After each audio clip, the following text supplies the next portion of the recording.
Hello friends, welcome to mother's simple kitchen. আজকে আমি তোমাদের সঙ্গে শেয়ার করব স্পিনাচ কেকের রেসিপি। এটা একটা হেলদি কেক যেখানে তুমি ময়দাটা অ্যাভয়েড করতে পারবে।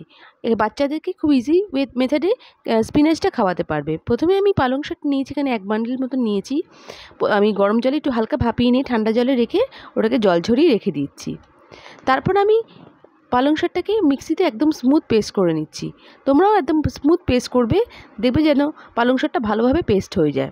যত ভালো পেস্ট হবে তত ভালো কেকটা তোমার হবে। এখানে আমি প্রথমে সুজি নিচ্ছি। সুজি আমি 2 কাপ নিচ্ছি। সেম মেজারমেন্ট কাপে আমি 1 কাপ পালং শাক নেব, 1 কাপ টক দই নেব এবং 1 কাপ চিনি নিচ্ছি। চিনিটা আমি এখানে পাউডার করে নেব। ভালো করে মিক্স করে নিচ্ছি। মিক্স করে আমি সুজিটাকে আধ ঘন্টার জন্য রেখে দিচ্ছি, যাতে সুজিটা একটু ফুলে যায়। তোমরা একটু বেশি টাইমের জন্যও রাখতে পারো। দেখো আধ ঘন্টা পর সুজিটা একটু ফুলে এসছে।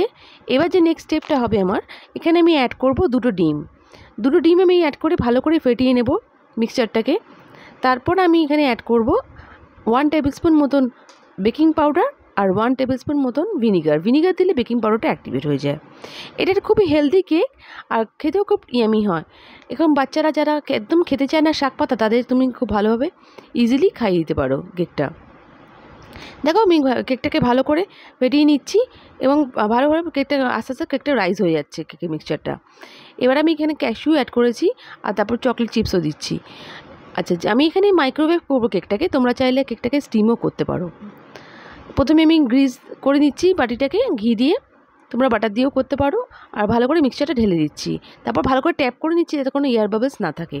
উপরে আমি ডেকোরেশনের জন্য ক্যাশু আর চকলেট চিপস দিচ্ছি। তোমরা তোমাদের মনের মতন যে কোনো ড্রাই ফ্রুটস দিতে পারো বা চকলেট দিতে পারো, যার যেরকম ইচ্ছা।